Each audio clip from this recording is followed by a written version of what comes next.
안녕하세요. 마케팅입니다. 오늘 말씀드릴 방법은 삼성, 현대, 롯데, SM엔터테인먼트 같은 대기업에서 사용하고 추천하는 마케팅 방법입니다. 사실 우리가 어떤 마케팅이 진짜 효율이 좋을지를 알아보려면 그만큼 마케팅에 많은 돈을 쓰고 다양한 마케팅을 진행해 봐야 하거든요. 대기업 마케팅 대행을 하는 곳들은 그만큼 돈을 가장 많이 쓰고 가장 효율적인 마케팅 방법을 알고 있습니다.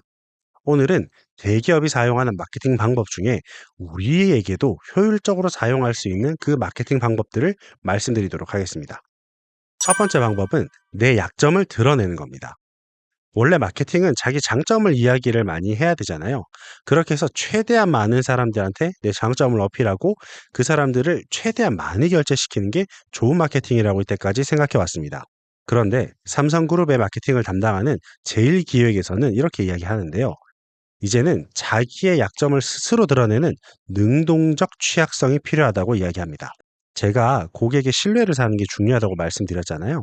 2000년대까지는 고객이 보고 선망할 수 있는 무언가가 필요했습니다. 그때는 저 사람이 잘 사는 걸 보면 무언가 비밀이 있을 것 같아. 저 사람 하는 말은 다 맞을 것 같아 같은 선망하는 사람의 말을 믿는 경향이 되게 있었습니다. 그런데 이제 2010년이 돼서는 진정성의 시대가 됐습니다. 말과 행동이 일치하는 진정성을 보여야지 고객들은 그 사람을 신뢰하기 시작했습니다. 근데 이제는 진정성이 아니라 취약성을 보여야 되는 시대가 됐습니다. 왜냐하면 이제는 다 예뻐 보이고 모든 게 완벽해 보이는 시대가 됐거든요. AI한테도 예쁜 사람을 그려달라고 하면 잘 그려주는데 못생긴 사람 그려달라고 해주면 그렇게 잘 그리진 못하더라고요. 사실 고객들도 완벽한 제품이 없다는 사실을 알고 있습니다. 그리고 어떤 대기업도 모든 사람에게 완벽한 상품을 만들어낼 수는 없습니다. 그래서 이제는 내 약점을 먼저 드러내야 됩니다. 어떻게 우리가 취약성을 먼저 드러내야 될까요? 이렇게 얘기하면 이제 자기의 상품의 단점을 줄줄이 나열해야 되나? 이런 생각을 하시는 분들이 있는데 그러면 절대 안 됩니다. 그거 매출도 안 나고 이미지에도 무조건 마이너스입니다. 이런 취약성을 우리는 호감이 가도록 잘 드러내야 되는데 세 가지 방법이 있습니다. 한 가지는 고객에게 맞지 않다라고 말을 정확하게 해주는 겁니다. 예를 들어서 이 상품이 모든 사람에게 맞지 않아. 특히 이런 사람은 구매해도 효과가 없다라고 정확하게 이야기해주면 그 상품을 구매하던 구매하지 않던 우리는 그 사람에 대한 신뢰를 확실하게 가지게 됩니다. 또 다른 방법은 내가 사업적으로 극복했던 약점에 대해서 이야기하는 겁니다. 예를 들어서 이 시장의 상품이 가지고 있는 한계가 분명히 있을 거거든요. 그러한 한계에 대해서 먼저 이야기하고 이 한계를 극복하기 위해서 내가 어떻게 했는지 그리고 이 극복한 한계를 내 상품에는 어떻게 적용했는지를 이야기해 준다면 이 상품에 대한 신뢰를 가지게 됩니다. 이게 사실 가장 안전하게 내 약점을 드러내는 방법 중 하나입니다. 그리고 또 다른 방법은 개인적인 약점을 드러내는 건데요. 예를 들어서 저는 마케터이지만 고졸이라는 약점이 있습니다. 그런데 저는 회사를 다닐 때 마케팅을 굉장히 잘해서 쭉쭉 승진해서 나중에는 연봉을 1억 넘게 받았거든요. 아마 4년제 대학을 졸업하고도 제 나이에 저만큼의 연봉을 받은 사람은 많지 않을 겁니다. 이건 고졸이라는 제 약점을 극복한 사례라고 할 수 있겠죠? 내가 개인적으로 어떤 약점이 있고 그걸 어떻게 극복했는지 알려준다면 우리는 그 사람에 대한 신뢰를 가지게 됩니다. 삼성에서 이야기하는 것도 능동적 취약성을 나타내라고 하는 거거든요. 결국에 내가 진짜 감춰야 되는 걸 누가 억지로 알아내거나 이런 게 아니라 내가 상대의 호감을 받을 수 있도록 계획적으로 내 약점을 오픈하는 게 필요합니다. 그리고 두 번째 방법입니다. 두 번째 방법은 대기업은 고객을 먼저 모은다는 겁니다.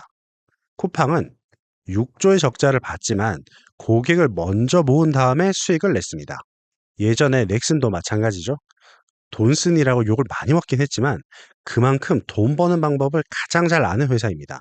넥슨도 게임을 전부 무료로 오픈한 다음에 부분 유료화를 통해서 많은 돈을 벌였습니다. 처음에 넥슨한테 많은 사람들이 공짜 게임에 누가 돈을 쓰겠냐라고 말을 했었거든요. 사실 우리도 그런 생각이 들 수 있잖아요. 우리가 좋은 걸 먼저 줘서 고객들을 모았는데 그 고객들이 그것만 쏙 빨아먹고 나가면 어떡하지? 이런 걱정이 사실 들잖아요. 그런데 넥슨은 이 방법으로 결국 국내에서 최초로 3조의 매출을 낸 게임 회사가 되었습니다. 우리도 고객을 먼저 모아야 됩니다. 근데 이제 당연히 저희가 이제 쿠팡처럼 6조의 적자를 볼 수 있는 것도 아니고 먼저 수천억을 들여서 게임을 먼저 개발한 다음에 무언가 할 수 있는 입장도 사실 아닐 겁니다. 그럼 이걸 우리한테 어떻게 써먹어 볼 수 있냐면 우리는 고객이 가장 많이 찾는 제품을 원가로 한번 제공해 볼 수 있습니다. 저는 카페를 운영하지 않기 때문에 구체적으로 알 수는 없지만 예를 들어서 내가 카페를 한다면 가장 많은 고객들이 찾는 아메리카노를 원가로 제공해 볼 수 있습니다. 이걸 원가로 제공해서 최대한 많은 고객을 모아봅니다. 그러면 아메리카노를 사 먹을 많은 사람들이 내 매장에 방문을 하겠죠? 혼자 오는 사람도 있겠지만 아마 다른 사람과 함께 오는 사람도 있을 겁니다. 그리고 아메리카노를 마실 생각을 하고 온 고객도 있겠지만 여기 매장에 와서 보니까 또 다른 게 먹고 싶을 수도 있습니다. 아니면 진열되어 있는 쿠키나 조각 케이크를 고를 수도 있겠죠. 이런 식으로 우리는 가장 많은 고객이 찾는 걸 먼저 미끼 상품으로 내보는 방법을 취할 수 있습니다. 대신에 우리는 고객을 더 많이 불러서 더 큰 마진을 남겨볼 수 있겠죠. 이 방법은 작은 욕심을 버려서 큰 걸 얻을 수 있는 방법입니다.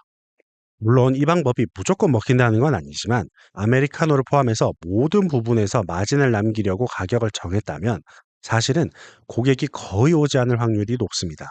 정말 비싸게 주고 사 먹을 거라면 인테리어가 예쁜 대형 카페이거나 혹은 다른 무언가가 있어야지 고객이 와서 그 돈을 내고 우리가 그 커피를 사 먹을 겁니다.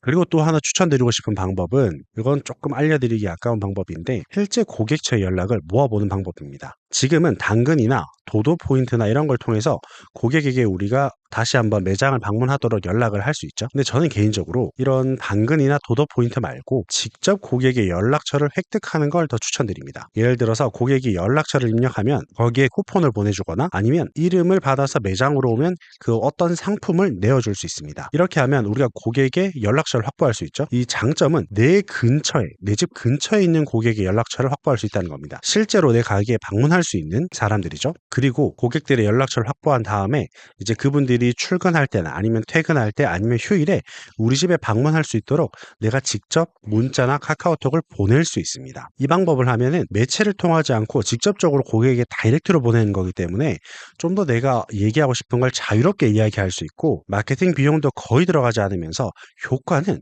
진짜 다른 마케팅에 비해서 정말 좋습니다. 그러면 고객이 연락처는 어떻게 모으냐? 인스타그램 유료 광고나 아니면 당근 같은 걸로 여러분 집 근처에 사는 사람들만 타겟을 지정해서 광고를 집행하면서 연락처를 달라고 집행할 수 있습니다. 이 방법은 나중에 기회가 되면 구체적으로 영상을 하나 올려드릴게요.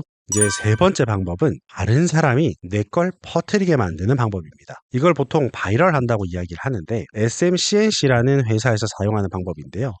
여기 SM은 여러분들이 잘 아는 SM 엔터테인먼트의 마케팅을 하는 회사입니다. 이곳에는 여러 가지 방법으로 마케팅을 진행하는데 그 중에서 사실 우리가 눈여겨볼 건 POE라는 마케팅 방법입니다. P는 페이드, 유료 광고를 이야기합니다.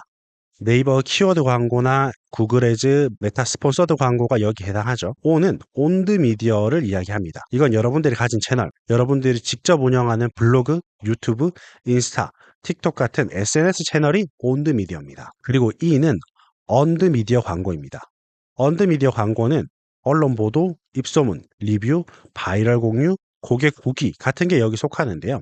제가 이 방법을 먼저 소개해 드리는 이유는 이게 나중에 여러분들이 매출을 한번 쭉 성장시키려면 POE 방법이 정말 중요합니다. 근데 모든 사람들이 이 POE를 다 쓰기는 어렵죠. 그 중에서 여러분들이 주의해 봐야 될 건 언드 미디어입니다. 이 언드 미디어는 페이드, 온드 중에 사실 가장 신뢰도가 높습니다. 왜냐하면 실제로 고객이 작성한 리뷰나 후기이기 때문인데요. 결국 언드 미디어의 핵심은 고객이 자신의 생각이나 경험을 공유하도록 만드는 게 핵심입니다. 그래서 저는 여러분들이 언드 미디어를 반드시 이용하는 걸 추천드립니다. 이 언드 미디어를 좀 이해하기 쉽게 말씀드리면 가장 유명한 건 바로 블로그 체험단, 인스타그램 체험단인데요. 그런데 이거 말고도 가장 중요한 언드 미디어 중에 하나가 바로 언론 보도입니다. 이 언론 보도도 굉장히 쉽게 하실 수 있는데 크몽이나 다양한 채널에서 언론 보도 관련해서 도움받으실 수 있습니다. 언론 보도가 진짜 블로그나 인스타그램보다 신뢰감을 올리기에 정말 좋은 매체입니다. 개인적으로 언론 보도를 활용하는 것과 안 하는 거에 매출이 한 20% 정도 차이가 나는 것 같더라고요. 언론 보도가 나오면 고객의 신뢰감을 올릴 수 있을 뿐만 아니라 정말 다양한 제안들이 많이 들어옵니다. 특히 TV 출연 제안이 정말 많이 들어오는데요. 그래서 제 고객사 중에는 이렇게 TV를 출연하는 곳도 굉장히 많이 있었습니다. 다른 것보다도 이 언론 보도를 꼭 진행해 보시는 걸 추천드립니다. 그리고 저는 아까 말씀드렸지만 이 POE가 매출을 성장시키기 위해서 반드시 필요하다고 말씀을 드렸는데요. 다음 영상에서는 이 매출을 한 단계 성장시키려면 뭐가 필요한지에 대해서 말씀드리도록 하겠습니다. 감사합니다.